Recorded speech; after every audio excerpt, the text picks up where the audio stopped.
शिवोहम।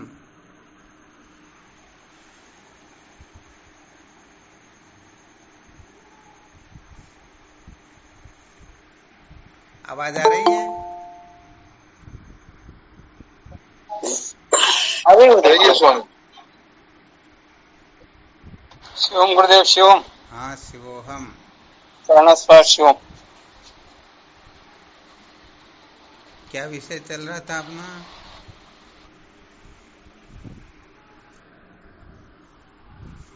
संसार को बनाए सत्य का साक्षात्कार नहीं किया जा सकता। संसार को बनाए रखकर कभी भी सत्य का साक्षात्कार नहीं किया जा सकता, यही चल रहा था ना? जी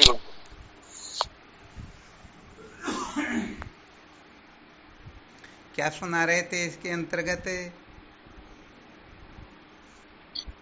महाराज जी, सत्य का साक्षात्कार होने के पश्चात भी गुरुजी को ग्रहण या त्याग करने के बारे में कल डिस्कस चला था काफी। बहुत बहुत अच्छी बात है।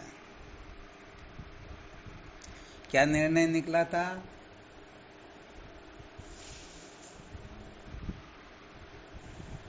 गुरु तो अपना ही आत्म तत्व ही होता है, तो इसमें तो उसकी उनका त्याग तो नहीं होना चाहिए आत्म तत्व के रूप से। तो यहाँ पर प्रश्न ही ये किया गया था कि अपने सिवाय सबका त्याग हो जाता है।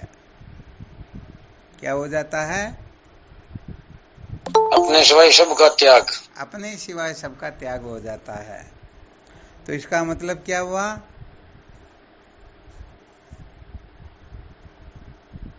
एक आत्म तत्व ही रहेगा। हाँ, गुरुदेव जो है अपना जो स्वरूप है ना, उसमें और गुरुदेव में कोई अंतर नहीं होता है। थोड़ा यहाँ प्रसंगवश बता देते हैं। क्रम क्रम से जब हम अध्ययन करते हैं ना, तो समझो जो केवल मात्र गुरुदेव को अपने नाते रिश्तों के समान समझता है ना, इसके समान नाते रिश्तों के समान समझता है, तो नाते रिश्ते वाले आते हैं, एक दिन रहते हैं, 2 दिन रहते हैं, और तीसरे दिन क्या होता है, वो यदि जाए नहीं तो उनके लिए कुछ न कुछ कला लगाने लग जाते हैं। और नाते रिश्ते वाले कितने भी क्यों ना आ जाए, फिर भी वो उनके घर वाले की जैसी सेवा करते वैसी थोड़ी कर पाते। अधिक घी डालना हो तो घर वाले को डाल देंगे, परंतु मेहमान को थोड़े डालेंगे। अच्छी से अच्छी सेवा करना है या जो कुछ भी करना, कर पाएंगे क्या? ये बिल्कुल पक्का है। कहीं पर भी देख लेना, ये स्वभाव होता। हालांकि कहीं कहीं पर जो संस्कारी होते हैं ना, उनको पता होता है कि अतिथि देवो भव है, ये साक्षात भगवान का स्वरूप है, परंतु ऐसा गड़बड़ घोटाला बहुत जगह देखने को मिलता है। तो ऐसा ही होगा फिर। और यदि कोई गुरुदेव को अपने शरीर के समान समझ ले, तो हम शरीर को जितना महत्व देते उतना ही महत्व दे पाएंगे, उससे ज्यादा थोड़े दे पाएंगे। तो ऐसे ही क्रम क्रम से जब आगे बढ़ेंगे ना, तो बात ऐसी होगी कि अन्नमय, प्राणमय, मनोमय, विज्ञानमय, इनमें से किसी भी कोष को गुरुदेव के समान समझ लेंगे या गुरुदेव को इनके समान समझेंगे, तो ये जागृत स्वप्न तक ही क्रियाशील होते, सुषुप्ति में इनका अभाव हो जाता है, ये छूट जाते हैं। अच्छा, गुरुदेव छूटने पकड़ने वाले होते हैं क्या? नहीं होते हैं ना। तो यहाँ पर ये रहस्य बहुत अच्छी तरह से समझना होता है। अपने को वैसे देखा जाए तो शास्त्रों को पढ़ने का नाम वेदांत विचार होता ही नहीं। बहुत सारे लोग क्या करते हैं, अंट-संट पुस्तकें पढ़ने लग जाते हैं, अंट-संट प्रवचन सुनने लग जाते हैं, अंट-संट पता नहीं क्या की क्या कल्पना करने लग जाते हैं। सचमुच में बात तो यह है कि जब तक गुरुदेव की पूर्ण कृपा नहीं होती है, तब तक समस्त शास्त्रों का अध्ययन करके, उनको कंठस्थ करके, उनके एक एक अर्थ को 1000 प्रकार से समझ करके भी कोई अविद्या के बंधन से मुक्त हो ही नहीं सकता। आ रहा ना चित्र से समझ में? महाराज जी, तो महाराज जी, एक निवेदन है कि गुरु और शिष्य का भी तो एक नाता है। हाँ, इसको नाता बोलते हैं, परंतु जब तक कहने का मतलब तत्व की जिज्ञासा जागृत नहीं होती है ना, जी हाँ, तत्व की जिज्ञासा जागृत नहीं होती है तब तक ये नाता नाता रहता है। और जब तत्व जिज्ञासा जागृत हो जाती है तो फिर गुरु और शिष्य दो नहीं रहते हैं। यहाँ थोड़ा संकेत कर देते हैं, यहाँ पर शिष्य की जो कल्पना होती, भावना होती है, वह ये समझता है कि गुरुदेव तो मेरे से भिन्न है, परंतु मैं गुरुदेव से भिन्न नहीं हूँ। थोड़ा सूक्ष्म रहस्य को समझने की चेष्टा करना। और जब तत्व साक्षात्कार हो जाता है तो फिर गुरुदेव अपना ही स्वरूप है, अपने से भिन्न तो कुछ है ही नहीं। क्या ऐसा समझो मैं गुरुदेव का ही स्वरूप हूँ, क्योंकि यदि कोई ऐसा समझ बैठते हैं जो मेरा स्वरूप है वही गुरुदेव का स्वरूप है, तो हो सकता है वो बहुत बड़ा गड़बड़ कर सकता है। परंतु जो गुरुदेव का स्वरूप है वही मेरा स्वरूप है, ऐसा समझने वाला निश्चित रूप से कृतार्थ हो जाता है। हाँ, यहाँ थोड़ा विशेष रूप से सूक्ष्म रूप से समझना होगा, क्योंकि छोटी छोटी गलतियां आगे जाकर के बहुत बड़ी गलती हो जाया करती है।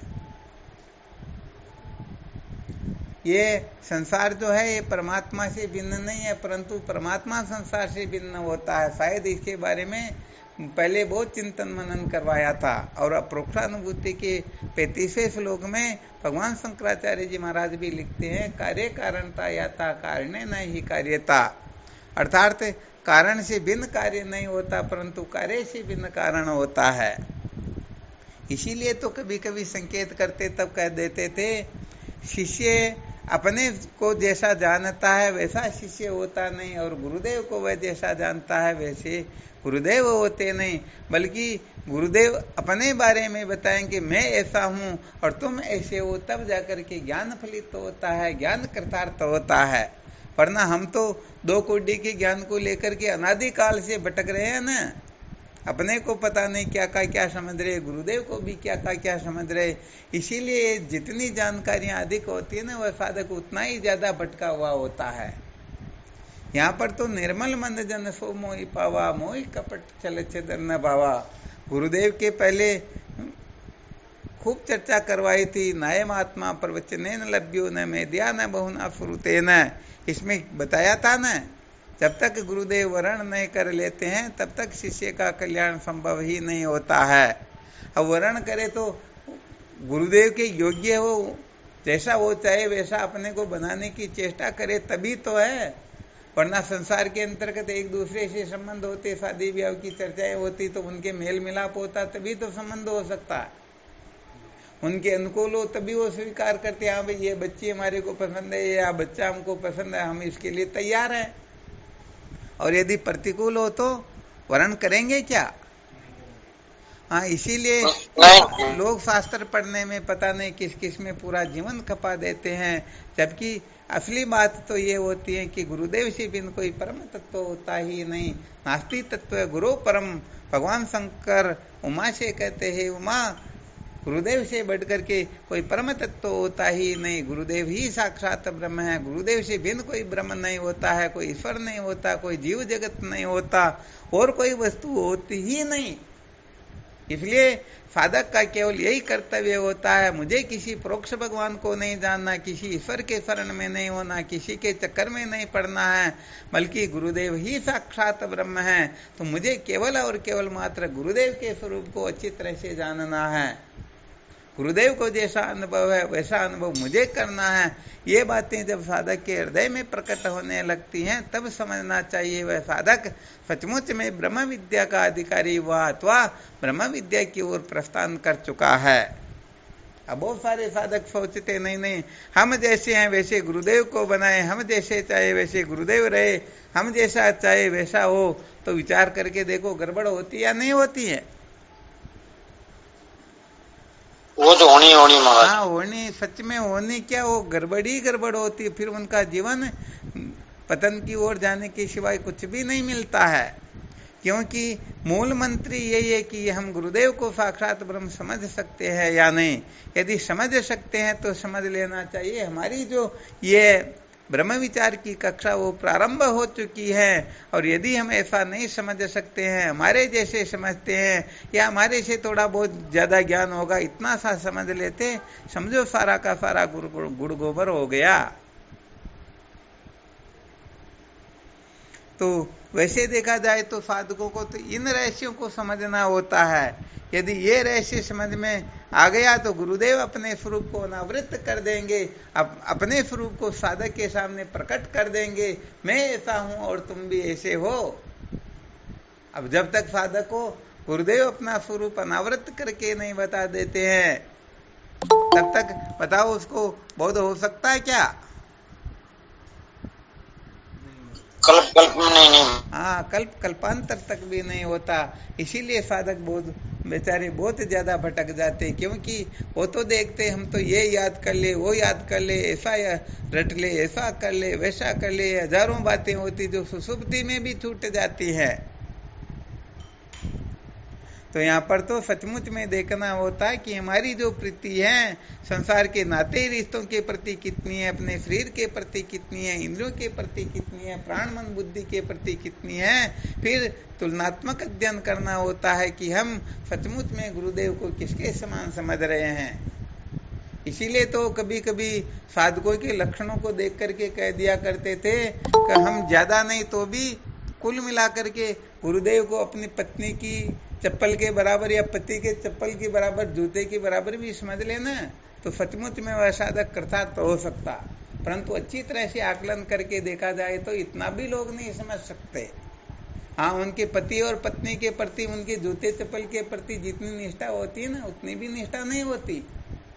ये बातें करने की बातें और होती, हाथी के दांत बताने के और होते, खाने के और होते हैं।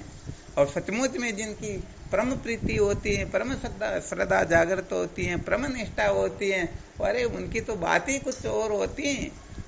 वो 52 अंगुल का चंदन यदि कोई बाजार में लेकर के घूमे तो सब देखेंगे नहीं यहाँ क्या बात हो रही, ये खुशबू कहाँ से आ रही है। तो सचमुच में बात ये होती है कि हमारी सोच बहुत गिरी हुई होती है, हम बहुत नीची कक्षा में होते हैं। हम कुल मिलाकर के अपने को हर प्रकार से श्रेष्ठ समझने की कोशिश करते हैं। विचार करके देख लेना, जो बताया जा रहा है ये कहीं गड़बड़ घोटाला हो तो। हालांकि समस्त साधकों के लिए नहीं कहा जा रहा है, ऐसी भी बात नहीं है, परंतु अधिकतर ऐसा हो जाता है। वास्तव में सच्चे साधक तो कोई कोई होते हैं तो सचमुच में अविद्या के बंधन से मुक्त होने को ही अपने जीवन का लक्ष्य बना चुके हैं। सत्य कह रहे हैं ना? जी गुरुदेव, बिल्कुल सत्य है। हाँ, भले कभी परीक्षा लेनी हो ना तो जो 1 नंबर का चेला हो, सबसे ऊंची कक्षा का, उनसे मिलके थोड़ी गुरुजी की निंदा करके देखना, तो फिर आपको पूरी रामचरितमानस सुना देंगे, एडी से चोटी तक। कहाँ तक सुना देंगे? हाँ, पूरी की पूरी सुना देंगे। गुरुजी तो ऐसे हैं, ऐसे हैं, ऐसे हैं। अब विचार करके देखो, गुरुदेव को साक्षात ब्रह्म समझ रहे क्या? नहीं समझ रहे हैं, नहीं समझ रहे हैं। बस यही बात होती है कि हम ऐसे ही भटकते रहते हैं, बोध तो होता ही नहीं। हम सचमुच में पुण्य को एकत्रित नहीं करके अपने अनेक जन्मों के पुण्य को और मिट्टी में मिला देते हैं।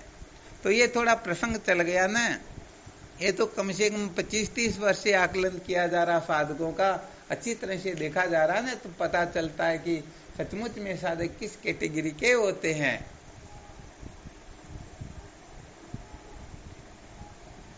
तो भाई बात यहाँ पर यही है कि हम किस जगह पर बैठे हुए हैं और फिर गुरुदेव को किस जगह पर समझ रहे हैं। जिस दिन हम सचमुच में गुरुदेव को साक्षात ब्रह्म समझ लेंगे, ईश्वर का भी ईश्वर समझ लेंगे, न चाहते हुए भी कल्याण अपने पीछे पीछे आ जाएगा। होगा या नहीं होगा? हाँ, निश्चित है, इसमें कोई दोहराई की बात थोड़ी है। कोई दोहराई नहीं है गुरुदेव जी। हुआ, हाँ, बिल्कुल सत्य बात। कहने का मतलब संसार के जो पदार्थ होते हैं ना, उनमें भी अपनी परम प्रीति होती, परम श्रद्धा होती, उनमें भी पक्का विश्वास होता। तो वो भी कहने का मतलब चाहे पति में हो, पत्नी में हो, किसी में भी हो, फिर भी उनका वंश तो बढ़ जाता है या नहीं बढ़ता है? तो यहाँ ज्ञान रूपी पुत्र उत्पन्न नहीं होता। इसका मतलब क्या है? सचमुच में साधक या तो श्रद्धावान नहीं है अथवा गुरुदेव ब्रह्मवेत्ता नहीं है। दोनों तरफ से गड़बड़ है तो फिर कुछ होने वाला, हाँ, कुछ भी नहीं होने वाला है। इसलिए ये क्लास ही थोड़ी वेदांत की है ना, इसलिए कभी कभी कुछ कुछ बातें सचमुच में बतानी होती है। और ये हमें पूर्ण रूप से 100% होता है कि बहुत सारे साधक ऐसा बहुत बड़ा गड़बड़ घोटाला करते हैं।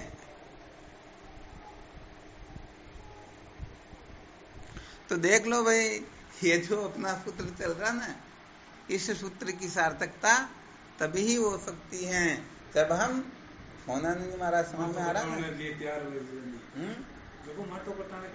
हाँ, ये तो बिल्कुल, ये यहाँ पर तो जो सिर कटाता ना वही वास्तव में उस अमृत का पान कर सकता।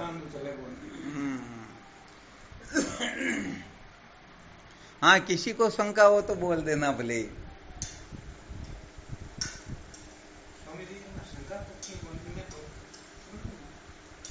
ऐसा आता है, एक तो कहते हैं कि श्रोत्रिय ब्रह्मनिष्ठ गुरुदेव की शरण में जाना, तो श्रोत्रिय ब्रह्मनिष्ठ का साधकों को पता भी नहीं होता। दूसरी बात है, एक को त्याग कर आगे बढ़ते कि इस गुरु की शरण में तो आगे जाओ, जैसे लोग नाम लेते दत्तात्रेय भगवान का, उसके बारे में खूब चर्चाएं चल चुकी पहले। तो परंतु इस बात का क्या पता लगेगा? समझिए, श्रोत्रिय और ब्रह्मनिष्ठ है, सेवा साधक समझ लो किसी की मान लो, वो करते हो श्रोत्रिय नहीं है, वो भी कहते हैं मैं श्रोत्रिय हूँ, मैं तो ब्रह्मनिष्ठ हूँ। तो साधकों के पास में कोई ऐसा फॉर्मूला है नहीं, वो तो सेवा करे ईश्वर की कृपा से, उनको मिल जाए तो अच्छी बात, और नहीं मिले तो सेवा करते रहे। तो सेवा करते करते फिर पता तो चल जाएगा ना आखिर में, जो वस्तु उनको चाहिए वैसी वस्तु यदि नहीं मिलेगी तो पता तो चल जाएगा ना कि वास्तव में है या नहीं है। सेवा का जो फल होता है ना, ये अमोघ होता है। ये सेवा का फल अपने को विद्या के बंधन से मुक्त करके ही रहता। इसलिए सेवा तो समझो इसे बड़ा कोई ब्रह्मास्त्र है ही नहीं। सेवा से असंभव भी संभव हो जाता है। तो जो सेवा करेंगे ना, तो सचमुच में उनके भीतर इस प्रकार का बोध का संचार होने लग जाएगा, अपने आप ही ऐसी स्फूर्णा होने लग जाएगी, उनको अनुभव होने लगेगा कि वास्तविकता क्या होती है। और वैसे देखा जाए तो शास्त्र, आचार्य, स्वानुभव, इन तीन की संगति से यथार्थ बोध होता है। तो जब वह आगे बढ़ेगा तो शास्त्रों का भी तो थोड़ा बहुत स्वाध्याय या सत्संग में सुनने को कहीं ना कहीं मिलेगा या नहीं मिलेगा। हाँ, जैसे भगवान शंकराचार्य जी महाराज लिखते हैं, नहीं कर्मिणो ब्रह्मनिष्ठता संभवती कर्मात्म ज्ञान और विरोधात है, अर्थात कर्मकांडी कभी भी ब्रह्मनिष्ठ हो सकता ही नहीं। तो जो कर्म धन भोग के चक्कर में पड़ा हुआ है, सचमुच में वह ब्रह्मवेत्ता थोड़े ही है। तो यहाँ पर कुल मिलाकर के बात ये होती है कि विचार सागर में जो 5 प्रकार के लक्षण, इसीलिए तो सबसे पहले बताया जाता, पहली, दूसरी, तीसरी तरंग को अच्छी तरह से जीवन में उतार लो, उसके बाद में चौथी तरंग को समझने में समय लगेगा ही नहीं। और पहली, दूसरी, तीसरी तरंग में फेल है तो फिर चौथी तरंग को रात दिन पढ़ते रहो, न तो समझ में आएगा, समझ में आ जाएगा तो अनुभव नहीं होगा, निष्ठा नहीं बनेगी, विद्या के बंधन से वो मुक्त नहीं हो पाएंगे। तो विचार सागर की तीसरी तरंग के अंतर्गत 5 प्रकार के लक्षण बताए या नहीं बताए? हाँ, वेद अर्थ को भले पिछाने, आत्म ब्रह्म रूप एक जाने, वेद पंच की बुद्धि न सावे, अद्वय अमल ब्रह्म दर्शावे, भव मिथ्या मृत्रसा समाना, अनुलविम भाकत नहीं आना, सो गुरु दे अद्भुत उपदेशा, छेदक शिकान लुंचित कैसा। यहाँ कर्मकांडियों का निषेध कर दिया गया। तो नाम रूपात्मक प्रपंच में लगाते हैं, उनका निषेध हो ही गया यहाँ पर।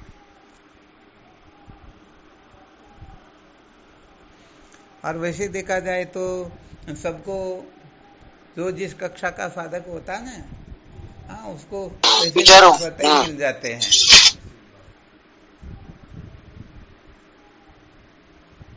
क्योंकि उनकी योग्यता ही ऐसी होती है ना। अब यदि वह पुरुषार्थ करता तो बात को समझ जाता और आगे बढ़ने की चेष्टा करने लग जाता है। तो एक तो विचार करके गुरुदेव की शरण में जाना और होता है, और एक प्रारब्ध से गुरुदेव मिल जाए ये बात कुछ और होती है। तो अपने में जैसी योग्यता होती है उस योग्यता के हिसाब से, हाँ बिल्कुल सत्य, परंतु बात ये होती है कि योग्यता से गुरुदेव की प्राप्ति तो हो जाती है, परंतु आगे पुरुषार्थ करके फिर हमें सत्य का साक्षात्कार स्वयं को करना होता है। पहले जो पुण्य था वो तो पूरा हो गया, अब यदि हम पुरुषार्थ न करें तो क्या होगा? हाँ फिर वहीं ठहर जाएंगे। हाँ वहीं ठहर जाएंगे, बिल्कुल पक्की बात ही है। इसलिए अपने पुण्य को अधिक से अधिक बढ़ाते रहना चाहिए।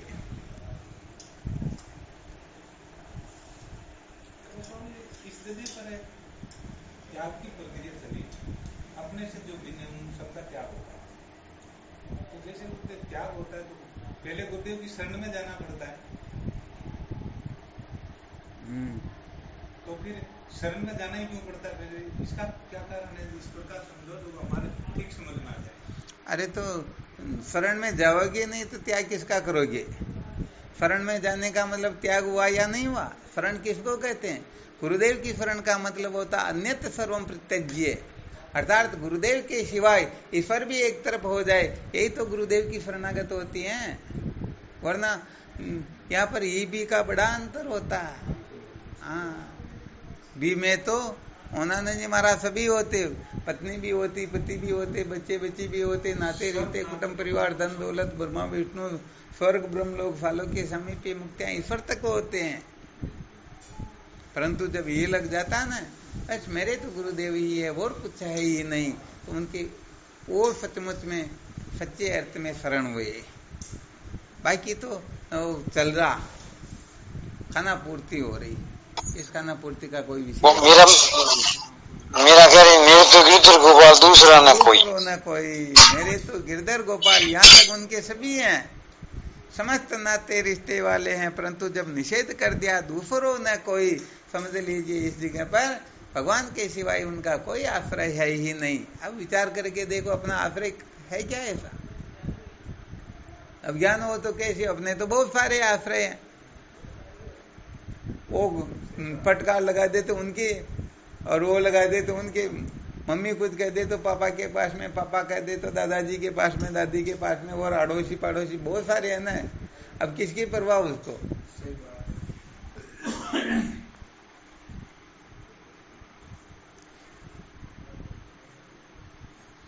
तो इस रहस्य के बारे में सचमुच में क्या होता है, साधकों को बहुत मंथन करना होता है। वास्तव में ज्ञान इसी को कहते हैं।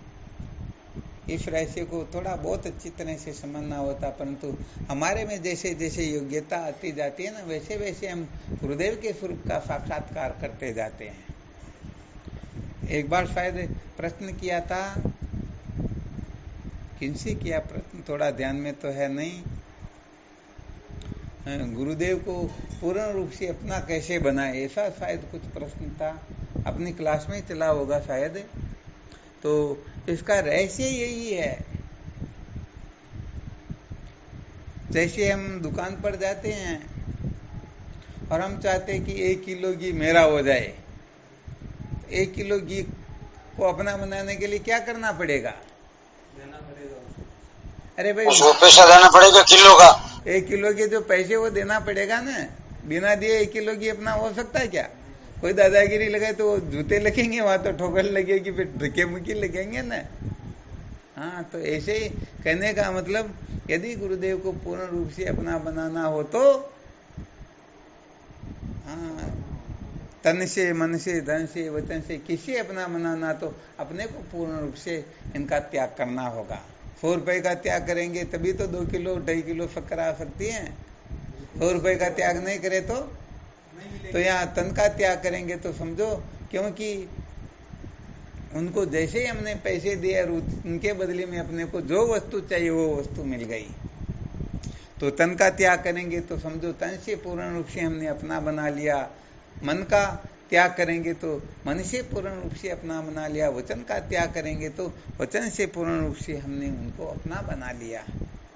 तो ये थोड़ा मंथन करने का होता है। यहाँ तो साधकों को जो सचमुच में साधक इस ओर निकल जाता है ना, उनके हृदय में अनेक अनेक युक्तियां जागृत होती हैं। जैसे चोर डाकों को चोरी करना हो, डाका डालना हो, तो अनेक युक्तियां निकलती हैं, कैसे क्या करें ताकि इस घर में जाके है जो सारा माल उठा के ले आए। तो ये भी एक तरह से समझो ब्रह्म विद्या प्राप्त करनी है। तो ब्रह्म विद्या के लिए तो ये त्याग वैराग्य का ही मार्ग होता है। त्याग वैराग्य के मार्ग से ही हम सत्य का साक्षात्कार कर सकते हैं, वरना सत्य का साक्षात्कार संभव ही नहीं है। तो भाई यहाँ पर जिन जिन के तन का, मन का और जन का जो अभिमान निकल जाएगा, इनके दोष निकल जाएंगे, इनमें हमता ममता नहीं रहेगी, इनका अर्थात इनको मैं मेरा नहीं मानेंगे, तो समझो हमने इतने अंश में गुरुदेव को अपना बना लिया। और जब हम अपनी आत्मा को पूर्ण रूप से समर्पित कर देंगे तो समझो हमने गुरुदेव को आत्म रूप से स्वीकार कर लिया, आत्म रूप से हमने अनुभव कर लिया, और तभी वह साधक विद्या के बंधन से मुक्त हो पाता है। अब संसार को बनाए रखकर सत्य का साक्षात्कार करना चाहते, कहां से होगा? नहीं होगा। तो भाई इसके लिए तो पहले आराम से अनादिकाल से भटकते आ रहे, वैसे या तो भटकते रहो या तो कुछ समय और ठोकरें खा लो संसार में। इनसे जो करना चाहो करके देख लो, शांति मिलती या नहीं मिलती। मिल जाए तो बहुत अच्छी बात है, और नहीं मिले तो फिर कुछ न कुछ चिंतन मनन करना चाहिए। ऐसे समझ में आ रहा है क्या? महाराज जी आ रहा ना, बहुत धन्यवाद है।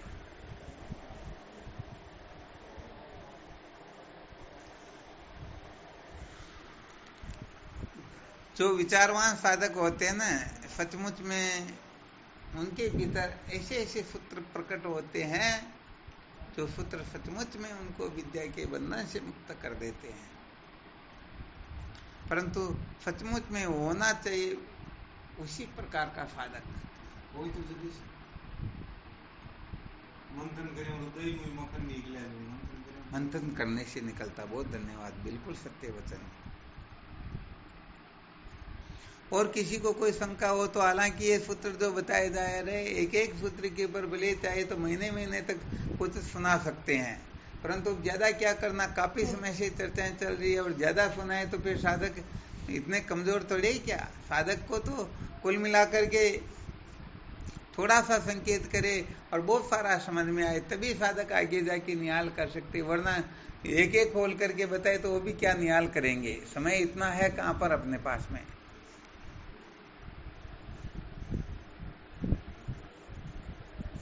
तो ये सारा का सारा क्रियाकलाप सचमुच में वही साधक कर सकता है जो साधक है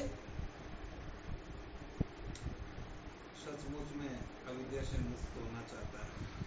हाँ, जो जन्म मरण के बंधन से मुक्त होना चाहता है, सत्य का साक्षात्कार करना चाहता है, फिर कभी माँ के गर्भ में उल्टा नहीं लटकना चाहता है, सचमुच में वह साधक ही इन समस्त क्रियाकलापों में पारंगत विद्वान हो सकता है। और इसमें पारंगत विद्वान हुए बिना सचमुच में कोई कृतार्थ होता ही नहीं, ये बिल्कुल पक्की बात है।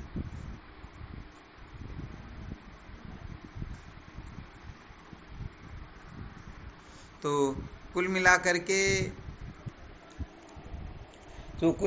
के संसार के पदार्थों में रचे पचे हैं, खाने पीने मौज मस्ती मनोरंजन में ही लगे हुए हैं, उनको अभी तक न मानव जीवन के महत्व का पता है, न मुमुक्षुता का वास्तव में रहस्य क्या वो पता है, न महापुरुषों के गुरुदेव के महत्व को समझते हैं। ऐसा समझना चाहिए कि संसार के जितने भी ये नाते रिश्ते संबंध या समस्त विश्व क्यों ना आ जाए, ये समस्त विश्व को अनंत अनंत बार गुणा कर लीजिए, इतना भी यदि अपने पास में हो, फिर भी गुरुदेव की कृपा के सामने गुरुदेव से जो प्राप्त होता है वो अणु मात्र भी नहीं होता है।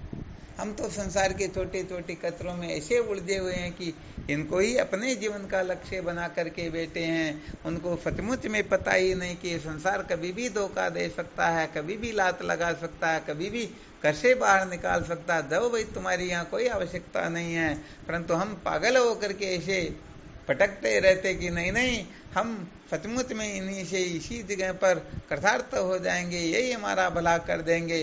तो संसार के अंतर्गत अनात्म प्रपंच जितना भी है, न धन से मोक्ष होती है, न पद प्रतिष्ठा से मोक्ष होती है, न और किसी साधन से मोक्ष होती है।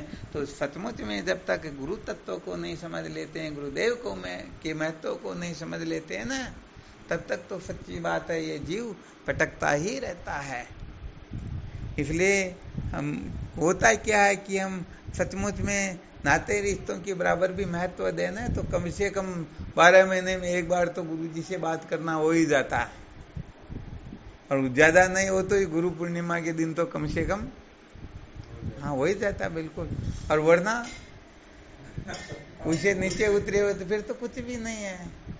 परंतु ये पक्की बात है कि जब उनका पुण्य नष्ट होता है और संसार में ठोकरें लगती हैं तो फिर भले याद आए तो फिर वो बात अलग होती है। दुख में सुमिरन सब करे, सुख में करे नहीं कोई, जो सुख में सुमिरन करे दुख काहे का होय। इसलिए अपने को संसार के पदार्थों को ले दे करके पागल नहीं होना चाहिए। आगमा पाई होते हैं, अरे आज अपने पास है कल किसी और के पास होंगे, कल किसी और के पास थे। इसलिए इन अनात्म प्रपंच को देख करके इतना पागल नहीं होना चाहिए। भगवान वशिष्ठ जी महाराज कहते हैं ये तजन्य सुख बिजली की चमक मात्र है, ये स्थायी है ही नहीं, अरे क्षण भंगुर है ये तो। परंतु हम इनको अपने जीवन का लक्ष्य बना करके जीवन भर इन्हीं के चक्कर में पड़े रहते और अंत में होने पछताने के सिवाय कुछ भी प्राप्त कर सकते ही नहीं। इसलिए ज्यादा न हो तो भी कम से कम मानवता के लक्षण तो अपने में आ जाए, क्योंकि मनुष्य बनने का अधिकार यदि कोई प्राप्त कर लेता है तो निश्चित रूप से वह कभी न कभी सत्य का साक्षात्कार निश्चित रूप से कर लेगा। परंतु मानव बनने में भी जो कहने का मतलब गड़बड़ करते हैं तो फिर सचमुच में फायदा कुछ भी होने वाला नहीं। यहाँ पर तो कहा गया है अरब खरब लो धन मिले, उदय अस्त लो राज, तुलसी हरि की भक्ति बिना सभी नरक को साज। होता या नहीं होता? हाँ, ये कुछ भी साथ जाने वाला नहीं। यहाँ पूरे विश्व का विजेता सिकंदर हाँ जब मृत्यु सैया पर होता तब 3 बातें बता देता है। भाई देखो मैं 3 बात बता रहा हूँ, ध्यान दे करके सुनना। तो पहली बात तो बता दी, जब मैं मरूं तब मेरी अर्थी में इन सारे डॉक्टरों को जोत देना ताकि लोगों को पता चले कि पूरे संसार के डॉक्टर जो मरे हुए को जिला सके उनमें भी ताकत नहीं है कि ये किसी को बचा सके। और जब चले तब ये जितनी भी असरपियां हीरे मोती है इनको रास्ते में बिखेर देना ताकि लोगों को पता चले कि ये साथ जाने वाली। और एक हाथ को बाहर रख करके ये खाली आती आया और खाली आती जा रहा। इन्होंने जीवन में जो कुछ भी किया मूर्खता के सिवाय कुछ भी नहीं किया। वास्तव में आत्मा कल्याण की ओर इनकी प्रवृत्ति हुई ही नहीं, चित्तवृत्ति लगी ही नहीं। तो हम क्या करें? हम भी तो यही कर रहे हैं ना। सिकंदर जैसा ही गया बेचारा, हम उनके सामने क्या है? फिर भी पागल होकर के पता नहीं क्या क्या करना चाहते हैं कि ये कर लेंगे वो कर लेंगे। कुल मिलाकर के संसार में जो काम है ना वो सब चल जाता है, परंतु आवश्यकता की पूर्ति सबकी होती, इच्छा की पूर्ति होती ही नहीं।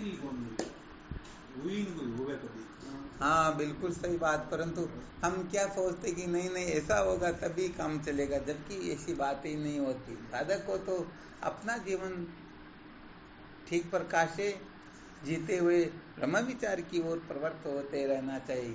ज्ञान को महत्व देना यही सचमुच में जीवन का सार होता है। तो ज्ञान को महत्व दे देते हैं वो सचमुच में कृतार्थ हो जाते हैं, जो नहीं देते हैं वो ऐसे ही ले जाते हैं।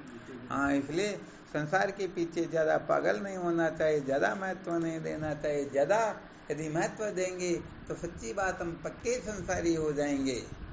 इसलिए हम अपने को पक्का बनना है तो पक्के सत्संगी बनना है, और संसारी बनना है तो कच्चा संसारी बनना है, क्योंकि संसार में सब चल जाता है। इसलिए जैसे तैसे करके अपने को, अरे तो धर्मशाला है पूरा संसारी, अपने को तो रात्रि विश्राम करना, प्रातःकाल तो लक्ष्य के लिए प्रस्थान करना ना। तो बस जैसे तैसे करके जीवन को निकाल ले। अपने पास समझो ये 10,000 रुपए का फोन है, काम चल रहा है या नहीं चल रहा? और किसी के पास 100 लाख का फोन हो तो तो भी वही काम। बात तो यही होगी ना। हाँ, इसलिए ज्यादा संसार बढ़ाना, ये फिर क्या होता है, ज्यादा संसार बढ़ाएंगे तो बहुत गहरे उलझ जाएंगे, इतने उलझ जाएंगे कि वहां से निकलने का चांस ही नहीं मिलता है। इसलिए होशियार वो होता है जो संसार में इतना ही उलझे कि कुल मिलाकर के एक किन प्रकार वहां से हम वापस निकल सके। वरना सच्ची बात है, संसार ऐसा चक्रव्यूह होता है, ऐसा भूल भुलैया होता है कि बड़ा गड़बड़ घोटाला कर देता। क्या होता है कि किसी होटल में, बहुत बड़ी होटल थी जिसमें शायद भोजन करने के लिए एक टाइम के लाख रुपए लेते होंगे, तो वहां पर 2 दरवाजे बने हुए थे। एक में लिख दिया भाई फ्री में खाना हो तो इस दरवाजे से निकले और पैसों से खाना हो तो इस दरवाजे से जाए। अब किसी ने सोचा, हाँ मेरा जैसे होगा कोई, तो सोचा चलो इसी में चले ना, पैसे वाले में क्यों चले। तो आगे गए तो फिर तीर का निशान लिखा हुआ है, इस तरफ जाइए, इस तरफ। ऐसे करते करते जब वो चलता रहा तो पता नहीं 10-15 किलोमीटर वापस राउंड काट करके आए ना, उस तरफ उनको बाहर निकाल दिया, इस तरफ निकल जाइए। आ गया समझ। तो ये संसार ऐसा ही होता। हम इस संसार के सुख के लिए प्रवृत्त तो होते हैं, परंतु अंत में ऐसे द्वार पर जाकर के पहुंचते जहां रोने पछताने के सिवाय कुछ भी नहीं मिलता है।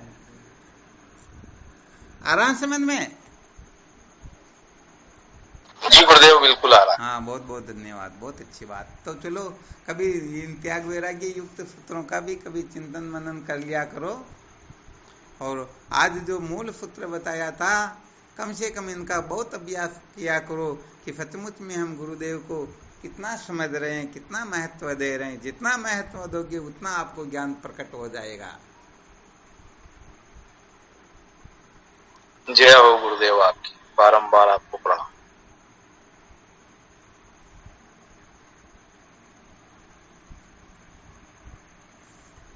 चलो ठीक, फिर करो चिंतन मनन। और कोई शंका हो तो बोलो, ताकि थोड़ा और विचार कर लें।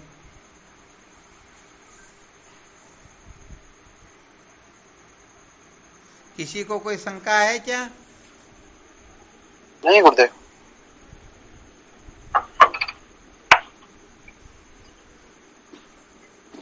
और क्या होता है कि थोड़ा बहुत मुझे भी पता रहना चाहिए ना, कौन सा साधक शरीर के बराबर समझता है, इंद्रियों के बराबर, प्राण के बराबर, मन के बराबर, बुद्धि के बराबर, आत्मा के बराबर। तो फिर उनको उतनी कैपेसिटी से बोध करवाएं, उतना ही उनके ऊपर वजन डाले। अब उनके पास में पैसे तो 2 रुपए और चाहे कि नहीं मुझे तो 1 किलो शक्कर दो, तो शक्कर थोड़ी मिलती। फिर उनको उनके हिसाब से फायदा पहुंचाना पड़ता ना।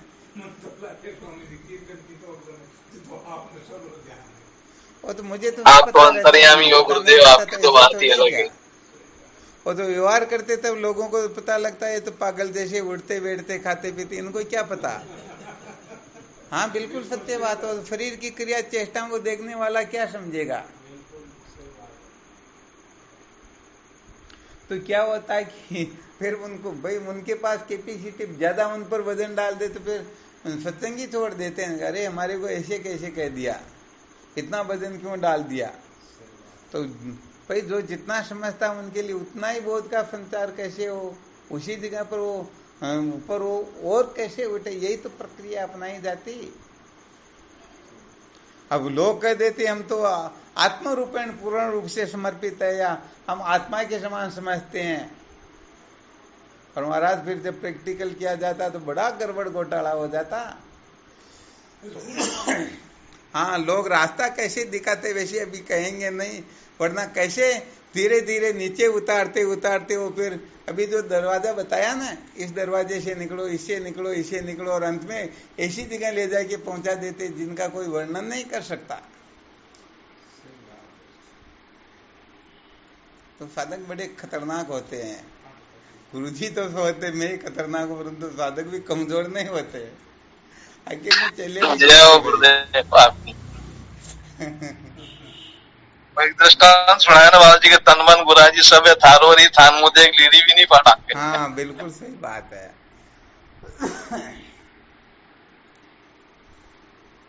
हाँ चलो, फिर भी बहुत बहुत धन्यवाद। कम से कम सत्संग में जुड़ तो रहे, सुन तो रहे ना, ये भी कोई मामूली बात नहीं। इसका पुण्य भी अक्षय होगा निश्चित रूप से। ये पुण्य कभी निरर्थक जाने वाला नहीं, ये निश्चित रूप से अपने को आगे सत्य के साक्षात्कार की ओर प्रवृत्त करके ही रहेगा। ठीक है, अपनी वासना, आसक्ति, यमता, ममता पीछा नहीं छोड़ रही तो कम से कम कुछ समय के लिए हम इस तरफ भटक लेंगे, देख लेंगे, परंतु आगे जाकर के तो सत्य के साक्षात्कार की ओर प्रवृत्त होंगे ना। जी गुरुदेव, जरूर। हाँ, तो सचमुच में जो सत्य का साक्षात्कार करना चाहता है उसको केवल और केवल मात्र गुरु तत्व के बारे में ही विचार करना है। गुरु गीता क्या कहती है, गुरु अष्टक में क्या लिखा हुआ, गुरु स्तोत्र में क्या बताया गया, उसके अनुसार अपनी निष्ठा श्रद्धा है या नहीं है, हम वैसा समझते हैं या नहीं। सत्य कहा जाए तो उस प्रकार से समझ लेने को ही सच्ची जिज्ञासा कहती हैं। और समझ लीजिए 90% तत्व ज्ञान इसी का नाम होता है। बाद में तो थोड़ा सा कचरा होता, उसको निकालना होता, वरना ज्यादा आवश्यकता होती ही नहीं।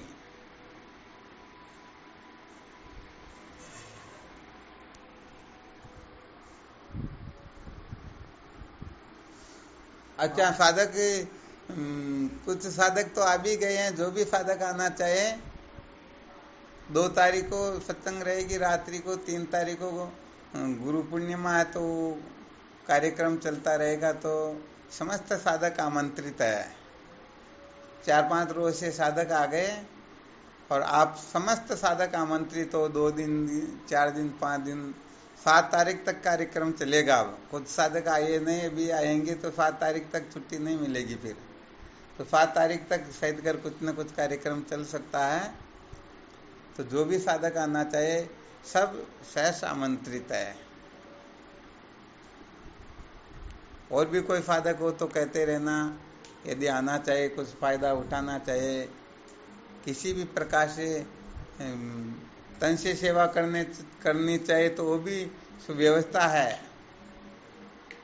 और मन से करना चाहे, सत्संग सुनना चाहे तो वो भी व्यवस्था है। जैसी सेवा चाहे वैसी तैयार है यहाँ पर। जय हो गुरुदेव। हाँ, धन किसी से नहीं चाहिए, ध्यान रखना। ज्यादा गड़बड़ घोटाला इसी से होता है, इसलिए 1 पैसा भी नहीं चाहिए किसी से भी।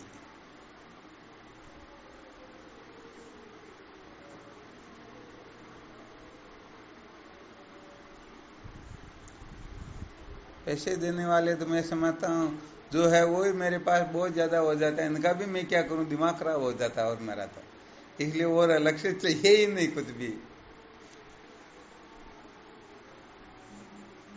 तो गुरुदेव कृपा करो कि हम भी पधारें, ऐसा कभी दिन आए हमारा भी। सबका स्वागत, पधारना, जो भी पधारना चाहो, कोई दिक्कत नहीं है।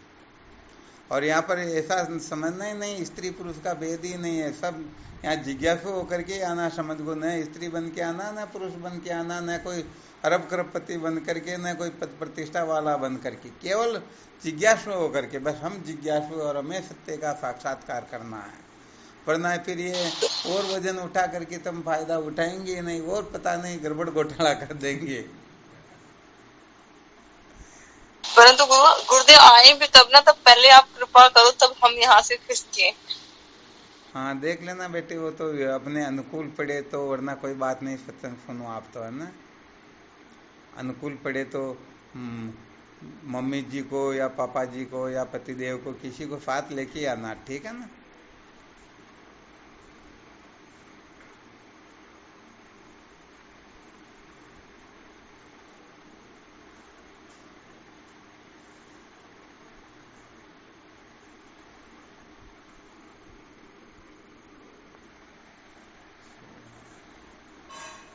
चलो ठीक, फिर और जो भी आना चाहे कॉल करके बातचीत कर लेना, और क्या। ठीक, शिवोहम। प्रणाम गुरुदेव, प्रणाम। शिवोहम, श्री गुरु चरणों में साष्टांग दंडवत प्रणाम। गुरु जी के चरणों में प्रणाम। शिवोहम। प्रणाम गुरुदेव को। शिवोहम। गुरु जी प्रणाम गुरुदेव। शिवोहम, नारायण हरिओम। प्रणाम गुरुदेव, प्रणाम। हाँ, शिवोहम।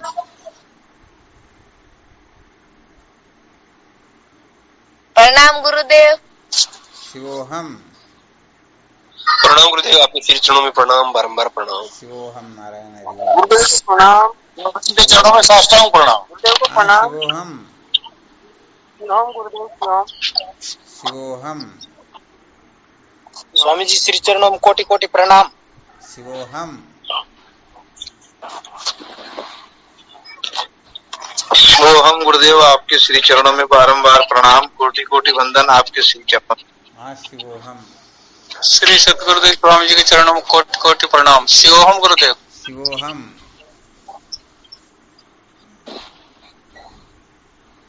प्रणाम गुरुदेव शिवोहम। शिवोहम। शिवोहम गुरुदेव। शिवोहम। शिवोहम चरण स्पर्श। शिवोहम। शिवोहम। प्रणाम स्वामी जी, आपके चरणों में कोटि कोटि प्रणाम। शिवोहम।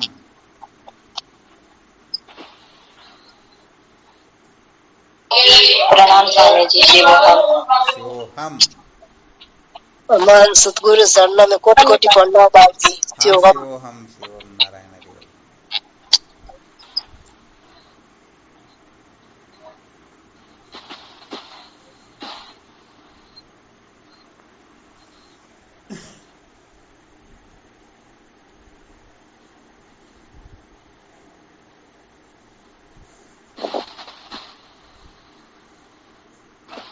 चलो ठीक करो फिर विश्राम, है ना। शिवोहम।